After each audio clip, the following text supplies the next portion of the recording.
Hello, Smart Money Tree podcast listeners. Welcome to this week's show. My name is Kirk Chisholm, and I will be your host. And today I'm joined with Andrew Giancola. How you doing today, Andrew?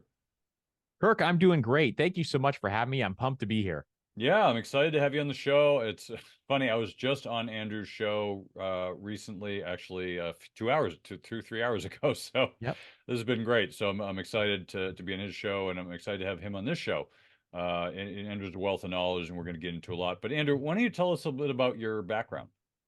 Sure. So I started by, being really passionate about personal finance as a teenager. And when I was a teenager, I was someone who was actually reading personal finance books and just super, super interested in it. And over time, I went to college. And when I graduated from college, I got my first real job. And when I got my first real job in the corporate world, I was a financial analyst, but it was an entry level job. So at that entry level job, I was making about $30,000 per year when I started out working there. And I realized very, very quickly that making $30,000 per year means that I'm going to be living paycheck to paycheck. Now, this was about 10 years ago. So at that point in time, it was something where it was worth a little bit more than it is worth now. But overall, I was still living paycheck to paycheck. So at that point in time, there was a moment in time where I remember going and getting gas in the first couple of months of having this job, and I was living on my own. I had my apartment and all the bills and everything else going on at the same time.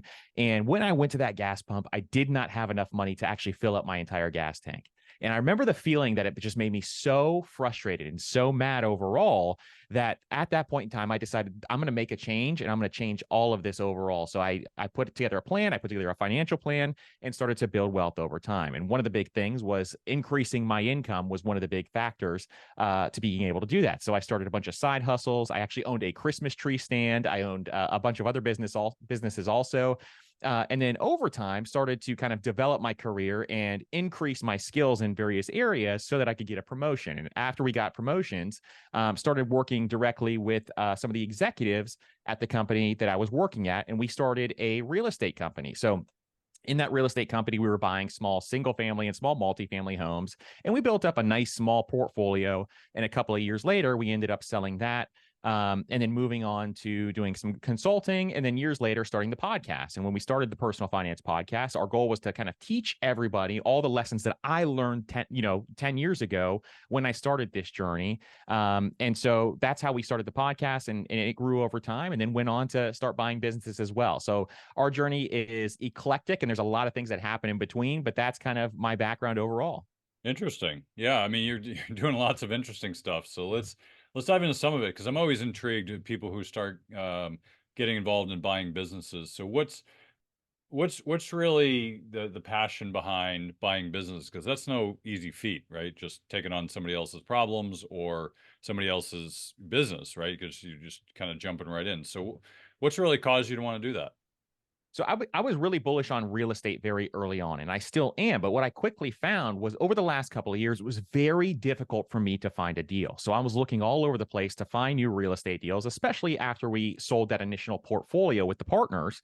I was looking for my own real estate deals and I could not find them. But what I could find and what I realized very quickly is there is a lot of opportunity in small business. And so I started to look for all these opportunities in small business because there is a massive amount of baby boomers who are going to be retiring over the course of the next 10 to 15 years. And they own something like 50% of the small businesses in the country right now. And a lot of them do not even know they could sell their small business. So I thought the competition is much less in small businesses. And overall, I can, find better deals within a lot of these businesses. So we started our journey looking for small businesses and for things like in the laundromat space, for example. And so that's where we kind of started because we thought it'd be an easy way to transition from the skills we had in real estate to laundromats. It was a very easy transition over that. We did not find a laundromat. Then we started looking for car washes, like the drive-in car washes. We found one. We're days away from actually closing. And we got some new information right before we closed on that car wash that there was going to be three brand new of those, pay per month car washes opening up that are opening up everywhere right now. So we backed out of that deal 2 days before. 6 months later, that car wash burned down in a fire. So overall, we avoided a ton of headache there. And then eventually just kept looking at different businesses. We looked at a flower business that facilitated all the flowers at Disney World. We looked at all these interesting, weird, different businesses, and we're just running the numbers over and over and over again and getting those reps on these businesses when we run the numbers. And eventually, over the course of the last year, we landed on an indoor pickleball facility. And this was the first in our area. I'm in Tampa. And so it was the first in our area. And so we ended up buying into this indoor pickleball facility, and it's been fantastic so far. I've really, really enjoyed it. But that's our first one we acquired, and we're looking to buy more over time in some sort of, holdco or personal holdco. So it's interesting. I mean, kind of ironic that the car wash burned down, but It is. it's interesting because I think about, buying into business. It sounds awesome, right? You have a background in finance, so how important is it? Because not every business owner has a background in finance, like they just background in other things, right? So, what are probably the most important skill sets to have if you're buying into a small business, in your opinion? 100%. Number one is understanding the business fully, and part of that is understanding the financials. So having those skills up front is going to be really, really important. I looked at financial statements, at balance sheets, and P&Ls all day long at the company I originally worked for, because we actually operated that company by location, and each location had its own P&L, and we went through each location to make sure it was profitable. And so that really, really helped me going forward into real estate, where you have to run the numbers on properties in real estate and make sure that's a cash flowing property before you buy it. The same thing goes for businesses. You have to dig in and look at the financials and make sure you understand the P&Ls, the balance sheets, and you have to have a due diligence checklist in order to make sure that everything is actually operating the way that the previous owner is stating that it is. So overall, those are some of the skills that are really, really important up front, but also understanding what your return on hassle is going to be, because this is a huge, huge factor that a lot of people don't really think about before they go into a business. Overall, running a business is much harder than just buying a piece of real estate and having to deal with a tenant maybe once a month or every couple of months. Running a business is a daily occurrence that's going to take a lot of your time. So is the return on hassle worth it? You have to decide that first before you go into it. So the main skills are A, negotiation, B, understanding the finances, and then C, understanding what exactly you are doing. And this takes a lot of practice overall. And I think we got this first one we got right. And I think it's one of those things where we just practiced on so many different businesses prior to and made offers on these businesses. And then we built those skills up over that time frame. Nice. Yeah, I can imagine that's all really important. One thing I've realized in, having some clients who are looking to sell small businesses, realize that, businesses are over, I think it's usually over 2 million. You get into a different field, but under 2 million, you're getting in the small business space where it's things are messier, the multiples are lower, which maybe is a good thing if you're looking to acquire a business, but it's a lot messier, and most businesses are run like a piggy bank. The owner runs it like a piggy bank because they're kind of cross-pollinating their personal with the business. So what are you seeing? Are you looking for business like over the 2 million or under, or what's your kind of target when you're looking for businesses? So my initial one, this first one that we bought, was a business that was under 2 million, but it has the potential to grow past that 2 million mark. And that's exactly what I was looking for, was how can I actually add value to this business? And so this is actually a newer business overall. So it was less than a year old, but immediately cash flow positive. So you could see actually the entire trend line where every single month it was growing month over month. And so for me, that was extremely important because they had this rabid customer base who absolutely loved the business. And then in addition, they had this moat because they were the first mover in this specific area to have this facility. So you can, add facilities to this exact business model and be able to grow that facility. So I'm looking for things where I can add value and we can add growth to the business so that, we can grow it larger and then get past that 2 million mark and then potentially sell it or do whatever else you want, keep it for the cash flow, some of those different things. So that's the biggest thing I'm looking for first as I start to evaluate some of these businesses. We looked at a lot of very, very messy businesses. The car wash that burned down was one of them. And when that happened, it was a 85-year-old owner who was just looking to retire, him and his wife, and they were running, personal stuff all in all directions through that business. So it was a very, very messy transaction, and it took a lot longer because it's been around for 30 years to go through all the statements and ensure everything is correct. And it took months and months and months for us to actually go through that. So it's much easier if you can find those cleaner businesses above that 2 million mark. But at the same time, if you can find one where you can add additional value very quickly, it is going to be really, really powerful overall, especially for your net worth. Yeah, no, it makes a lot of sense. So have you been working, do you have partners with the pickleball business, or just you, or? How does that work? We do. So what we did was we ended up actually keeping on the initial owner because he was so cash flow positive. He stayed on at 20%, and now we have 80% overall. And this is probably the best decision that we ever made. At first, we were kind of thinking through, well, do we actually want to do this? But he had the expertise already, and we fast track our learning curve. We learned the entire business in about a month and a half. Whereas I think it would have taken us much longer, even if we had him stay on just for a couple of months, to actually learn this business. So now what's happening is he's actually a very active partner, even for being a minority owner. And his goal is to kind of help us grow as well. So we're all working together to kind of grow our locations and add additional locations. So it's been a really great partnership thus far. And I think it's the same thing where you think through mentors or something like that. If you can find someone who can fast track your success, it is worth every piece of equity that you can provide overall, as long as you buy into enough equity that makes sense. So overall, we own 80% of this business. The minority owner stayed on, and he is really happy to share the upside with us, and he's really, really helping us fast track. So what would cause somebody to want to sell you 80% and keep the 20? I mean, in a business that's growing and doing well, why would he want to sell to begin with? Great question. So I wondered the same exact thing. And as we were going through this process, I was trying to find holes as to, where is the problem here? What is the issue here? And overall, I realized very quickly once we acquired the business what it was. And what his biggest issue was the volume of work that it takes to run this business. So we have operators now in place that are helping us, but he was doing the entire thing by himself, and he just literally burned himself out, is kind of what happened. And so the volume of work to run this place is massive because we have different scheduling things that we have to put in place. We run 90 plus classes per week in this facility. And so overall, he's managing all those people, and he also runs a different company. His full-time job is actually as a financial advisor as well. And he's someone who that's his full-time job and that's his full-time business. And this was supposed to be just a fun side project that he was teaching his kids, how to run a business. And it just grew so incredibly quickly that he could not handle all the extra stuff that was going on. So now I saw that very quickly because once we took over, it was taking a ton of our time as well. And so now we've kind of got it scaled where we have systems in place to kind of make sure that everybody understands how this works. And that was a big piece for us, is implementing things like traction so that we can kind of get these systems into place and make sure everybody understands what's going on. So that was one big piece. And why he originally was selling is I think he was just completely burning out. And I see exactly why when he was starting to state that once we start to take over the business. Nice. So you mentioned traction. You meant the book. You implemented a lot of stuff from there. Exactly. So one big thing for us is, putting in those systems is overall one of the first things I always want to do. And so they had a couple of systems into place, but we kind of are really ramping it up with SOPs, things like that. Okay. Yeah, no, that makes a lot of sense. And it's one of those things I think people tend to look at the wrong things, but having strong systems is so important because it allows you to leverage your time, your money, your people.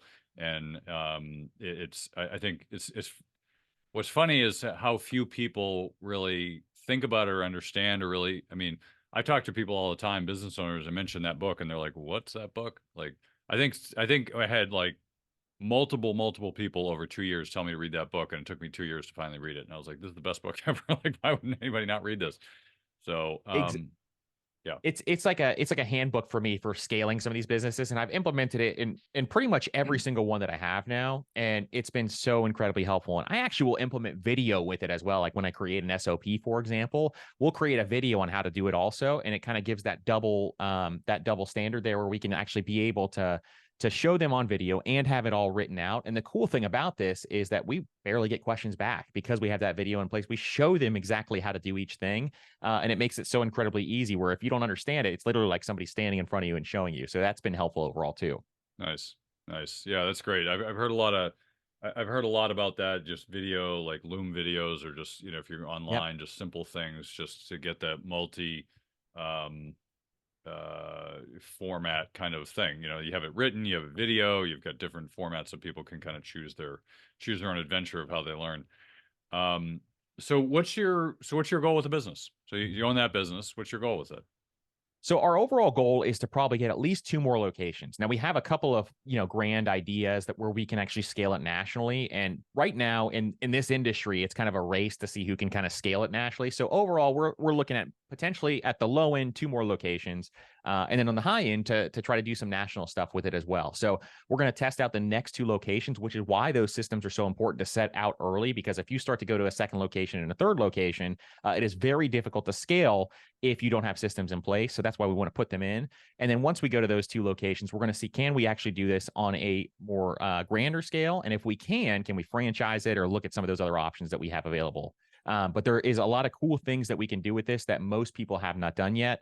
And so there's a lot of secret sauce that we have within the business that I think we can really scale if we actually, go about and actually, utilize some of those things. Now, are you looking at this investment as an operator or an owner or investor? Like if you think about like, is this one investment, maybe you're going to make 10 other investments, or is this kind of like you're going to be your focus? So this is going to be, I see it as an investor. So overall, what I like to do, and this is kind of how I'm thinking about it. This is a big learning curve for me, but I think what I'm doing is I'm putting in time on the first year or two, making sure all the systems are in place, all the operators understand what's going on. If an operator leaves, we have to the system to make sure we can get a new operator in, and they understand what's going on. And then beyond that, then we'll scale on to the next business is the entire goal. So we would like to have just a small portfolio of companies that would be able to scale, and the ones that we can grow really quickly, maybe we can sell those, and the ones that cash flow heavy, maybe we keep those. And that's kind of the thought process with some of these. And so looking for those businesses that have that high upside is the biggest thing for us, because that gives us the 2 options, either cash flow or sell, one of the two. Okay.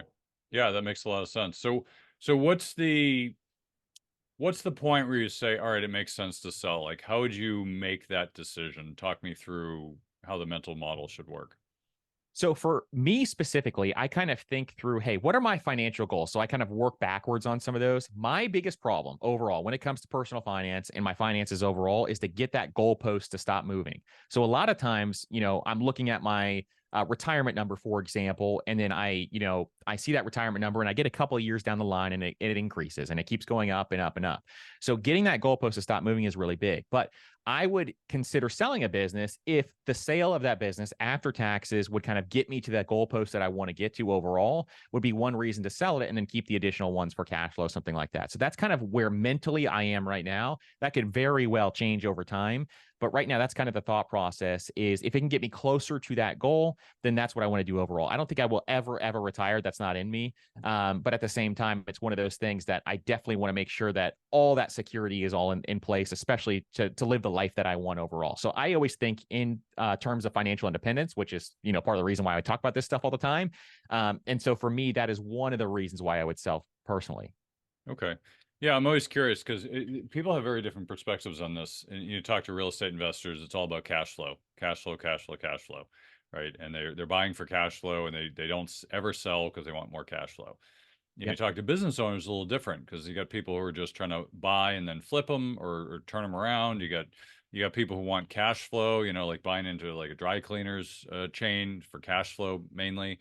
And everyone's got different opinions on what's appropriate, but when you're getting into businesses, obviously they're a lot more complex. So, how should people think about that decision of cash flow versus selling versus turnaround or whatever? I mean, turnaround's a little different, but like buying and holding long term, right? If you got somebody like Right. Elon Musk who owns like whatever 5 or 6 different billion-dollar businesses, and he's not selling, like he's just buying and he's going to use them and use the cash flow and all that, and he never sells, right? There's a lot of people like that. So how should people think about it?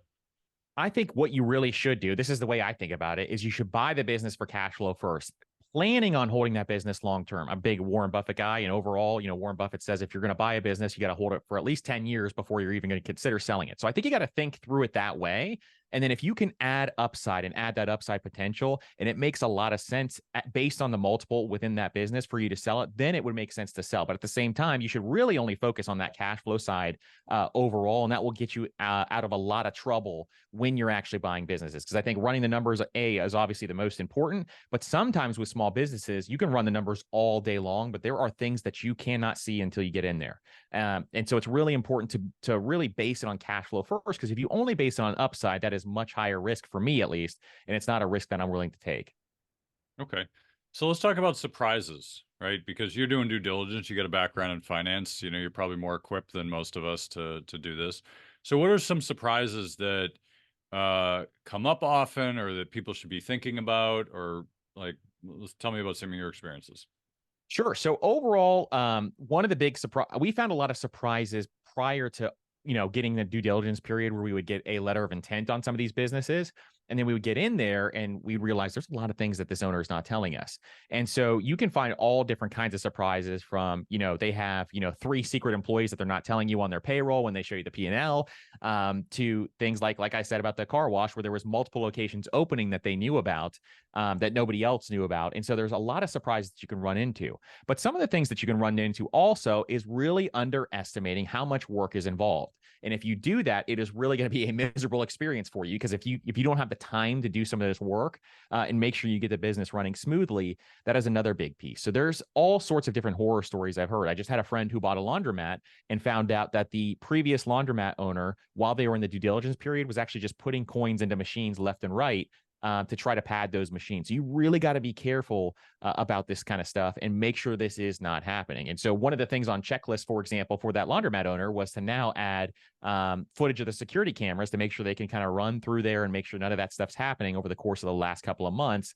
And that will kind of help them through that process. So sometimes there's always going to be some sort of surprise when you buy a business. But how big of a surprise that is kind of up to you to kind of think through all this stuff. So developing checklists and developing kind of that due diligence period, learning from other people is really, really big.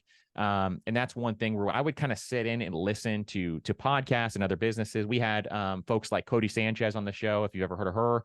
And she buys small businesses, and just kind of learning from other people who have done it for a long time was another big piece. So learning as much as possible so I can avoid some of those mistakes that people made in the past was a big thing. So I just had this huge due diligence checklist that I kind of built out, and it kind of worked to help us with a lot of this stuff as we started to learn when we started to buy these businesses. Now, I'm sure in the future we may buy something and we may have some drastic surprise that we haven't seen.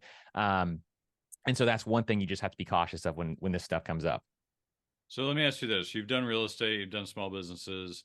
Which one's better? Like, what's your preference? You're a numbers guy. So what's take it all, put it all in a ball. What's a better path for people? I would consider real estate to be much more passive than buying small businesses overall, but you can make a lot more money buying these businesses if you can figure out that upside and make sure you can cash flow. So you can actually leverage small businesses. For example, you can buy a small business for the same amount down as a rental property, but you can make 10x what you would make on that rental property. So you can buy a small business even with an SBA loan, for 10% down, and they'll fund 90% of it. And so overall, you may buy $1 million business for $100,000. And so there's some cool things that you can do with that. And if you share with that upside, it's going to take a lot more work and it's going to take a lot more sweat equity, but you can share that upside. So I've actually enjoyed the small business route more thus far, but it's fun for me. It's something I get enjoy doing. I love kind of putting these systems into place and operating and kind of changing the culture slightly and kind of helping out with that process. And the first business we bought was actually kind of a fun business to buy overall. But I think later on, if I want to spend less time in the business, I think real estate is much more passive. Yeah. Yeah, no, I imagine more people do real estate. I mean, the small businesses is fewer and far between of people can go in and just start acquiring. Um, cool. Well, we're gonna get close to wrap it up here in the interest of time, but final thoughts you can leave our listeners with on how people can lessons you've learned and things people should be thinking about. Absolutely. So some of the most powerful lessons I've ever learned is obviously just, compounding over time is one of the biggest things that we love to talk about. And it is the most powerful lesson that you can learn is just being patient and waiting, allowing your investments to compound. I'm a huge index fund guy personally also. So that's like my most passive investment, and where I kind of started. And so overall, I just love, patience and compounding and investing your money over time is one of the biggest things. And we believe that anybody in this world can build wealth. They just have to have the knowledge and the skills to learn how to either A, increase their income, B, expand that gap between their income and expenses, and then take that gap and start investing those dollars. So we truly believe that. And that is, I think, one of the most powerful things that anybody can learn is actually how to build wealth. And that's why we love what you guys are doing here and what everybody else, in the personal finance space is doing. It's so powerful overall to learn how to do that. Nice. So tell us about Andrew, where people can find more about you. Sure. So you can find us on any podcast player. We are the Personal Finance Podcast. We just had Kirk on. It was an amazing episode. He told some great stories on that episode as well. So you can find us on any podcast player for that. And we are on all the socials at Master Money Co. And we also have a newsletter that we put out every single week called the Master Money Newsletter, which teaches you how to master your money. And that is another great place to find us if you're interested in that. Awesome. Well, Andrew, I really appreciate you coming on the show and sharing your wisdom with my listeners. I know they're going to get a lot out of this as much as I did. So thank you again for joining us. Thank you for having me. I truly appreciate it. Hey, Doug, did you hear? We're giving away free money. Well, I'll tell you about it in a minute, but before I do, there's a saying in the mining community, well, precious metals mining, that is. The saying is that if you want the best deals, you have to be in the room. Now, you're probably thinking, what does it mean to be in the room? Well, I'll tell you. Being in the room means that you're on the short list of people who get invited to be a part of the best deals. These are the deals that most investors will never have access to. You mean like IPOs? Nope, IPOs are chump change. Those are for retail investors, small potatoes. That's nothing compared to these deals. These deals would have you salivating to get access to them. Once you know they exist, you will never look at investing the same way again. I almost don't want to even tell you that they exist because it will ruin your thinking of how the investing world really works. Now, you might be excited that these deals exist, but you only have access to the deals if you're an insider, or in the room as they call it. Now, as loyal listeners to the show, I'm going to give you a chance to be in the room. Money Tree Investing Podcast has created the Insiders Club. This is a community of our show's members who are loyal listeners of the show and want to get more out of their investing experience. Being a part of the Insiders Club gives you insider status for upcoming events and webinars, discounts, free stuff and books, and influence on the future direction of the show.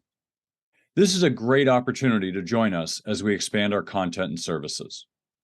Oh, and did I mention free money? Yes, in the next few weeks, I'll be giving away free money to our members of the Insiders Club as my appreciation for listening to the show. Now, there's no cost to join the Insiders Club. Just go to moneytreepodcast.com/free money today to join the community. That's www.moneytreepodcast.com/free money. I hope to see you in the room.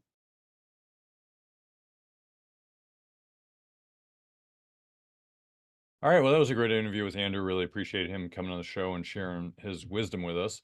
Now we're into the panel portion of the show. We have our very own Doug Heagren. Hey, Doug. Hey, Kirk. Yeah, I loved it. I loved it. What he talked about. I look forward to talking about this more. As you can see, I've got my International Tennis Hall of Fame hat on here, racket sports rule. But more than that, the ability to be a business owner, to have income and the freedom to go play those racket sports rules even more. And I love what he's created and the way he's thinking about how to both buy businesses, but also how, as a business owner, you should really be thinking about structuring your business in order to create the maximum flexibility as an owner, but also to potential buyers.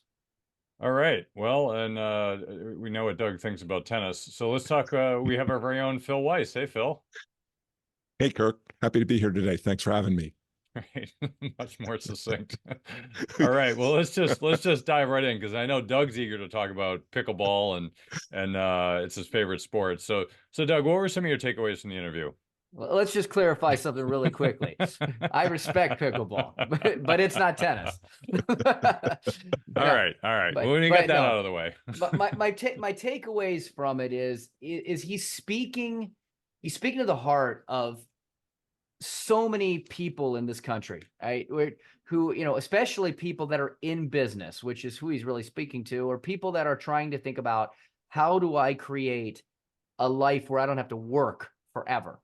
And that's figuring out creative ways in order to get income from different sources. And there's lots of ways to do that. I mean, you can just invest and have dividends and sell. You can buy businesses, real estate. He talks about those things it significantly. And that's, of course, the path that he went into, stepping from, his day job to real estate, and then eventually to, trying to get into, I think it was the car wash business. And, literally that blew up on him, which for those that listened to the whole thing, when it caught fire, and saved him there. But Now he's into the entertainment world, an area where he's identified this is a passion business. There's a lot of money that's going into it right now, but like any business, there are challenges. And so, a lot of times I hear, oh, I want to passive income. There is almost no such thing as passive income, right? There's going to take some level of active that goes into it, but it's understanding, okay, how do I take and get these income streams? How do I incorporate the knowledge and the resources? How do I make sure this is a good investment? How do I make sure that investment can continue and grow and I have the right people who involved with it to help us through that transition? But it's also a message to the business owners that are out there. Keep, really start to look at how you run your business on a day-to-day, because as a business owner, if you really want to have, are you basically owning a job, or do you want to have something that is truly going to create, effectively passive income that allows you to have that great work-life balance and enjoy and do things? And most business owners, unfortunately, don't ever achieve that. So processes are important. Good accounting is important. Knowing your business mode is important. And it's incredibly important for both sides, because it's not only going to help you have that balance and create a business that's more valuable, it's also going to create a way in which those buyers coming in are going to be able to buy at a greater multiple, and they're obviously going to be able to successfully, gain what they are expecting that they're getting. So I think he creates some great pointers out there that cover a lot of bases from a lot of different angles, both buyers and sellers. Great. And Phil, what about you? What are some of your thoughts? One thing that I think is common when I talk to clients is they want to have some type of passive income. They want to have a business. They usually start with real estate because everybody thinks real estate prices go up. It's easy to do, but it's not, because when you own a real estate business, who's going to be there to fix that broken pipe in the middle of the night, or something else goes wrong? You have to have people to take care of it. I know, to give you a personal example, my father-in-law was in real estate. He sold property, though, not houses. And when he sold this property and they built the condo developments on it, he would get a unit as part of his compensation. When he was doing that, he liked to take care of it. He did some of the things himself. He always had people that could do it. When he passed away, that meant that my brother-in-laws had to take care of it. When my mother-in-law passed away, they sold all the properties. They wanted nothing more to do with it. They'd seen how much work it required and everything else. That was not for them. When you're buying a business, Doug talked about accounting and things like that. I know I have another relative that he's a business broker, and he tells stories all the time about, like, they'll give you books, but that doesn't mean that they're accurate or right. So at least start with the tax return, because that's more likely to be right than the books that they give you, because they're not going to over-report their income. Some people might try to keep some things to the side, like, go into the pizza place and you give them a couple dollars or $3, it's more than that now, whatever it is, for a slice of pizza, and they don't ring the register and they stick it in there. There's a restaurant near here, the pizza place near here, that actually got shut down because the IRS came and watched them. And so I'm doing that, and they shut down the business. So you have to be careful, but those kind of things happen. But a tax return is a good place to go to try and find out what the true economics of the business are. You really want to understand that. And as a business owner, you have to figure out ways. That I own a business. It's a financial advisory business. It's still a business. It requires a lot of time. When you're running a business, you always have to make decisions. Because I always tell people, if I decide to do one thing, it means there's something else I can't be doing, because I can only do one thing at a time. You have to keep that in mind too.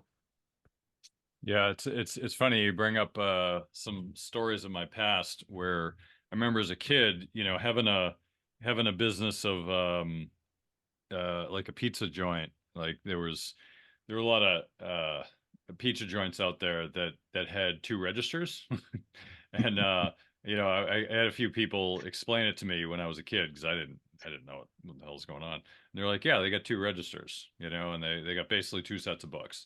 And like the IRS knew all about this, but of course they can't. There were so many pizza joints, they can't get them all. But it was a common thing where people would have like two sets of books, and they'd have one set of books, and then they'd have a second cash register, which was for their kind of like, their stuff that they kind of took off the top. And and it's funny because you see all these like cash businesses back in the day, and it was a very common thing.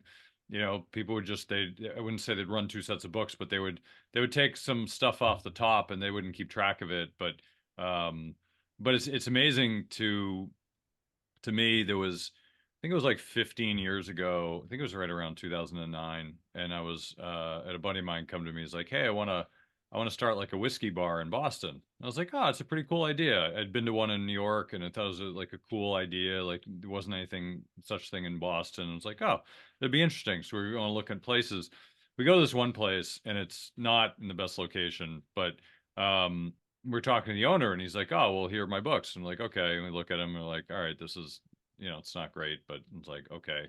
And he's like, well, you know, I got an extra so-and-so that's not really on the books. I'm like, well, I can't go by that, buddy. Like, you know, so it's kind of like, oh, sure. Oh, we get all this extra money. It sounds great, but I'm not buying the business based on this imaginary number you're coming up with. That's not going to happen. And he was insistent. He's like, no, this is what it is. I'm like, sorry, like I'm going by tax returns. Like I can't believe you have no way to prove that that's your number. Absolutely none. And I think that's the interesting part about business, as you said, like, you know, people aren't going to over-report.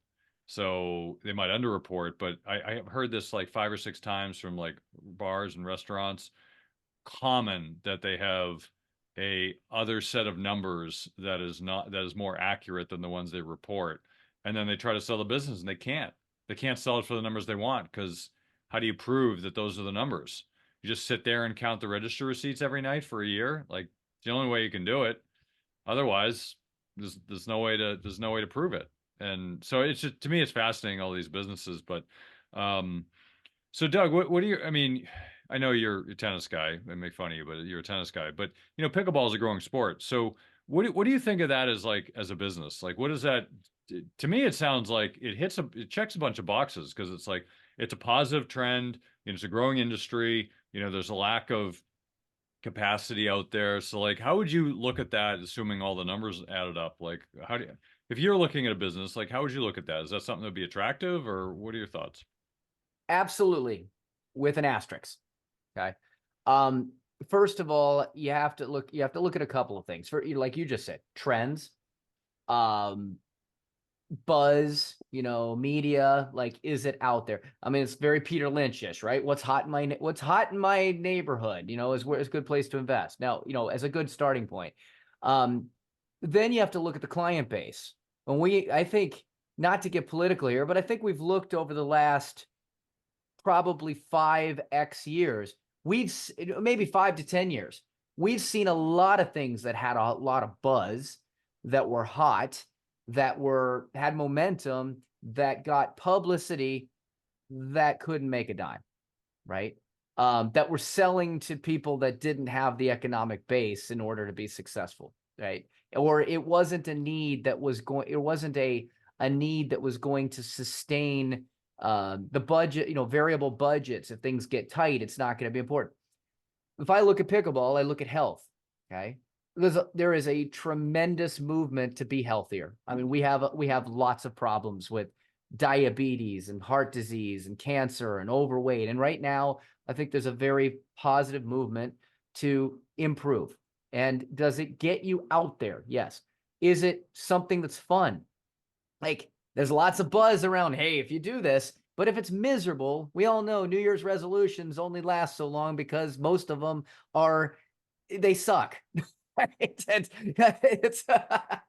if you can get out there, and the one thing about pickleball that I think is a tremendous advantage to it over tennis is it's highly social, right?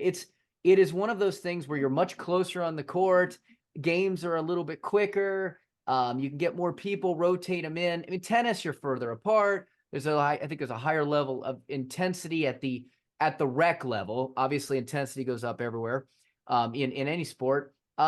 You also have larger courts, which means you can fit less people in over a larger period of space, which means that, you know, facilities are difficult. There are some other sports out there like padel and platform and paddle, which, you know, some people would argue they're more fun, they're more exciting, they're faster, but there's been a slower evolution of them because there's a greater barrier of entry, like how it's more expensive to build the space. You have to build the walls around it. Pickleball, you can literally paint lines on an existing tennis court, move a temporary net onto the court and play. And it's, the ball's not that fast. It doesn't move that fast, in general, because it doesn't bounce that much. So, somebody can literally come off the couch, go out there, pick up the pickleball, get social, and actually get moving and actually play with some level of, effectiveness, and not just go out there and be frustrated. So I see that. And obviously, who is the main base that's really been driving this? Baby boomers, and they have the money, right? So there's money that's available to fund it. There's publicity. It's easy. There's low barriers of entry. Now, where's the asterisks come in? There are lots of things that go through cycles.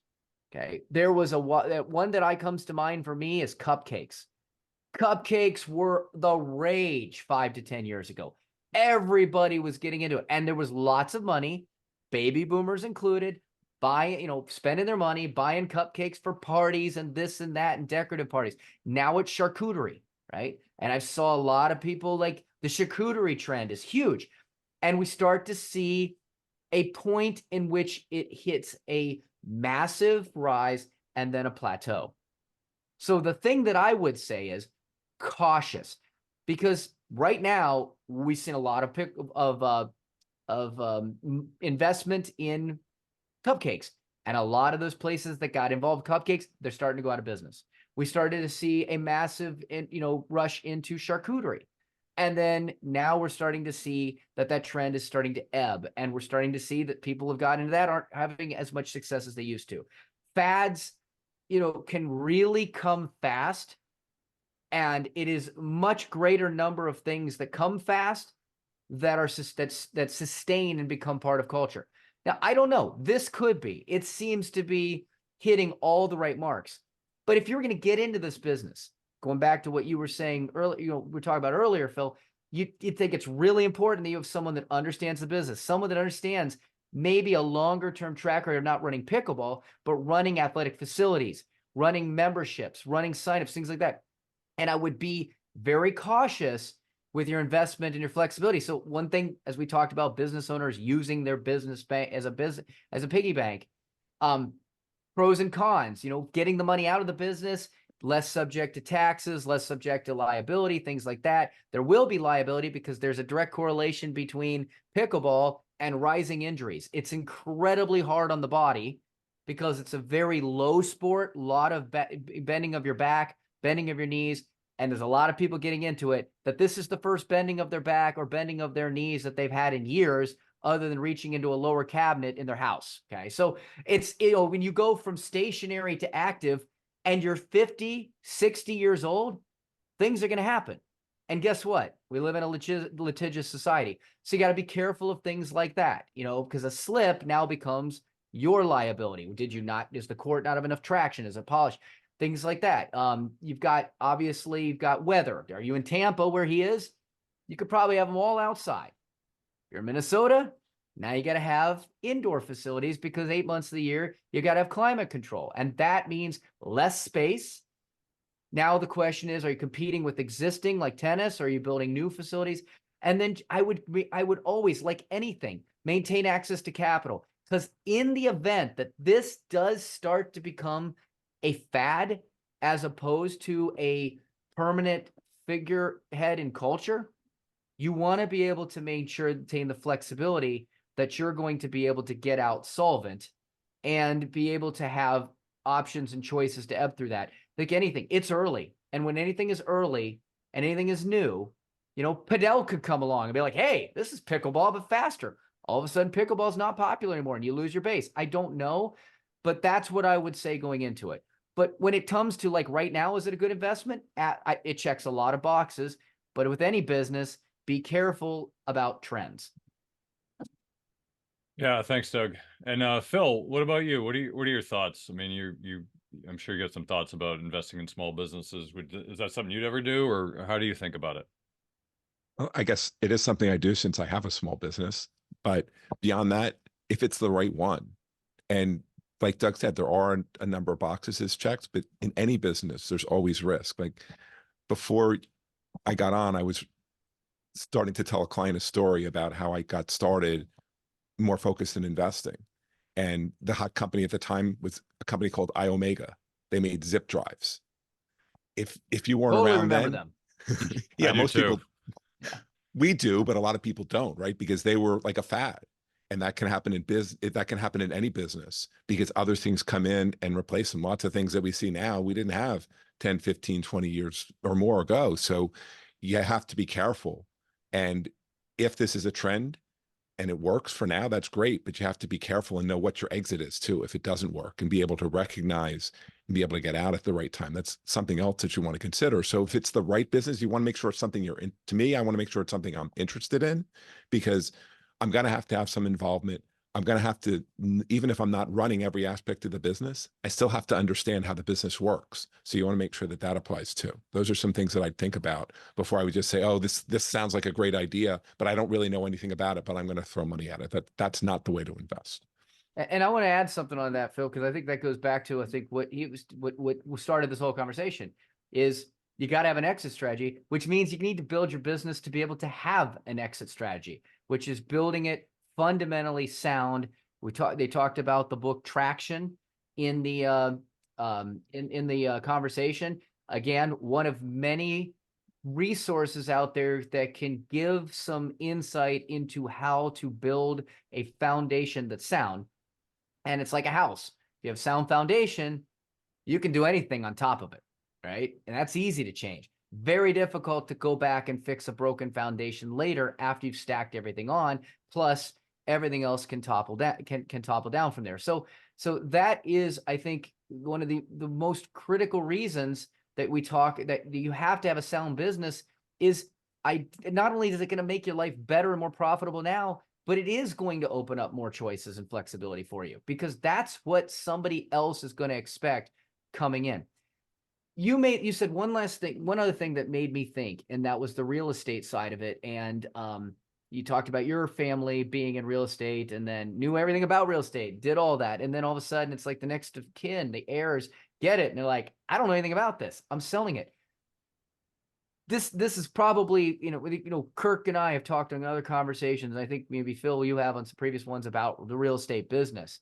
The one thing about any exit strategy is, do you have someone who can come in and buy the whole business, or do you have to liquidate the individual assets within the business? Completely different type of situation, right? Well, for a lot of real estate owners, and again, there's a lot of stuff out there about real estate and perfect passive business, and real estate's healthy because everybody needs this and that. There is a lot of people that own real estate right now, right? And a lot of the people that own real estate are 65 plus, okay? Those people, it's just the natural assumption that when they pass away, it'll automatically go to the next of kin who's going to be just happy to inherit all of these assets, because look, you've created this multi-generational wealth that the next of kin, who may be living in the same town, but also might be halfway across the country, might already have their own house, is sitting there going, I don't want to take care of this, or I don't need this. I just want the cash. And that is a real variable for in estate planning inheritance. I talk to families about this all the time when they're like, I got this, and this. Like, they don't want that. They want the cash. Now, some will. If you brought them into the business and they understand their real estate, they might love that. But this, as I said, might be a completely different conversation for another day. But the real estate proponents out there that talk about this, I don't think still are seeing enough of the impact of that, is that when these baby boomers start to pass away, this current lack of available real estate may all of a sudden start becoming a significant level of available real estate, especially depending on the real estate level and size. That, a lot of the younger generation, they don't want to take care of things. They want new. So they don't want to inherit a home that's 30 years old and then, oh, good, I get to renovate all this. So, but they can't afford to tear it down and build it up. Totally different conversation, I know, for another day, but that just triggers something for me and and when it comes to, it's not just selling the whole business out. In that regard, you may have to liquidate certain components. What's that going to mean? If all of a sudden you're trying to liquidate all those assets at once, if the business is not saleable as a whole, this is the Rubbermaid model in a way, right? All of a sudden, Walmart didn't like their pricing. Boom. Rubbermaid went from Fortune's darling #1 in the world to selling off their machinery 3 years later. I mean, that's a real variable to consider when you're owning a business, going back to trends, liquidity, value, et cetera. So Phil, if you're looking to buy a business, and you've got a more storied background than Doug and I, but if you're looking to do due diligence and looking at businesses, what are some things that you would look for? So like I said earlier, I want to see the tax return. I want to see the books, right? I want to understand what the revenues are, what the market looks like, so I know if there's any opportunity for growth. I want to understand what the expenses are, and I think about expenses in two ways. Right? I put my accounting hat on, and I know there's fixed expenses, which are those that like you have to pay them, and they're the same. They're basically the same every month, right? Like if you have a house and or if you rent, either way, that's a fixed expense. You determine what the level of that expense is, but it's fixed. You pay the same thing every month. And then there's the variable expenses, those that I can control. And those variable expenses, when you own a business, in a lot of ways are more important because they can fluctuate. So you can say, all right, I'm going to cut this one back a little bit when things are difficult, or I can spend a little bit more if I want to grow. Like you want to know the difference between the fixed and the variable expenses. You want to understand that you have the resources to run it. Like when you're talking about pickleball, right? You want to make sure that if it's pickleball, you have to make sure that you have access to a place to play and what that cost is. And then what happens if it doesn't work? How do I get out? Like if I rent a facility and I enter into a contract, what happens if it's not working? Am I still going to be on the hook for the whole thing? I mean, my son is doing a co-op this semester, and he had rented an apartment for a year. We had to find somebody else to lease his apartment so that we don't have to keep paying the rent. And there's still going to be a cost to us to do that, but at least it's better than paying the whole year's rent. But you want to know those kind of things too. So it gets back to understanding that exit strategy, as well as the things that you're going to do to help that business develop and grow and be sustainable. Because it doesn't, to me, I don't want a business that I don't think can be sustainable, because I don't want to have to keep picking up and doing things and changing all the time. That makes a big difference to me. So Phil, just before we wrap it up here, how do you think about trends? Like, thinking about something like pickleball is a hot trend, but you're thinking about, I don't know, I can't think of another one offhand, but there's a lot of businesses that are maybe not in the right direction. And of course, you've got potential recession everybody's talking about. Who knows if that'll happen? But if you're looking at businesses, I know a lot of people get excited at the aspect of owning a business, but in the practical reality, are you going to buy it at the top, or are you buying it at the bottom? Like, how should people be thinking about that if you're looking to buy a business now and it's probably overpriced if the market is high? So how should people be thinking about that? Should they just should they worry about that, or should they just look at other things? I would be worried about that. I guess I think about cash flow. That's really important to me. What is the real cash flow of the business that it's generating? So it's not just what the expenses are, because when we do our books, there's things like depreciation, right? We buy something, and if we depreciate it, we write it off over time. Well, I still had to make the expenditure to buy that. I want to understand what my cash flow is. To me, cash flow is more important than income. When I'm evaluating a company for investment, I want to understand what its cash flow, and even more important than that, I want to know what its free cash flow is, which is its cash flow from operations less its capital expenditures. Those big expenses that you have to have that you write off over time. So I really want to understand cash flow. I want to understand what is the track record of that business been going into when I buy it. Has it shown steady growth?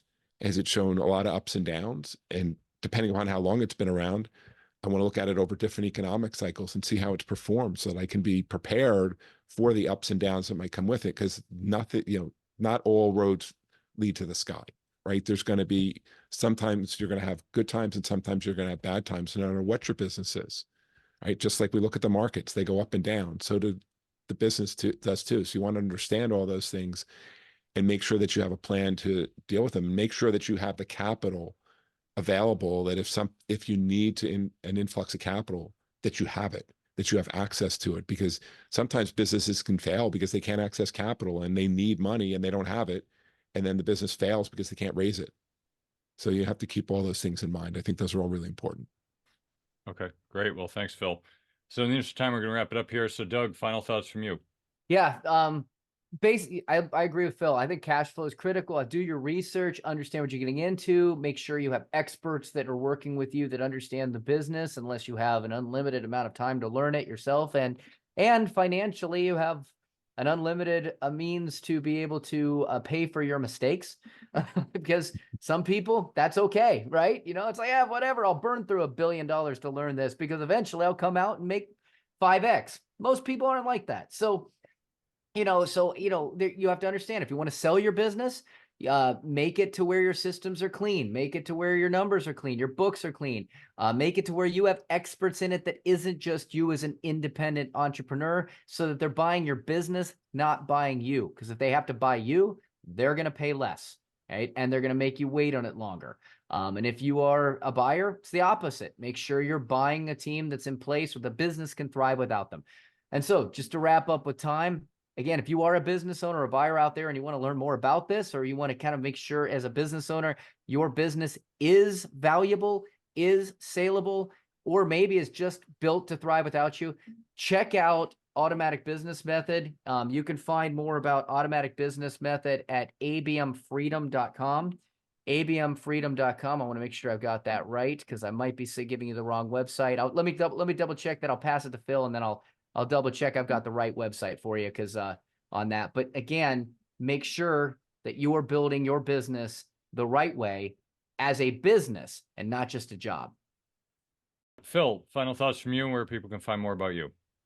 Sure. So when you have a business, make sure that you understand and know what you're doing. When I started mine, I said to my line that I give to people was, I got tired of working for idiots.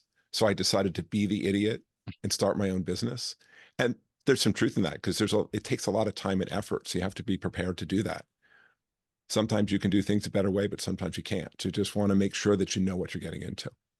As for me, my job is to help empower women facing new beginnings with the financial knowledge and tools they need to make self-assured decisions.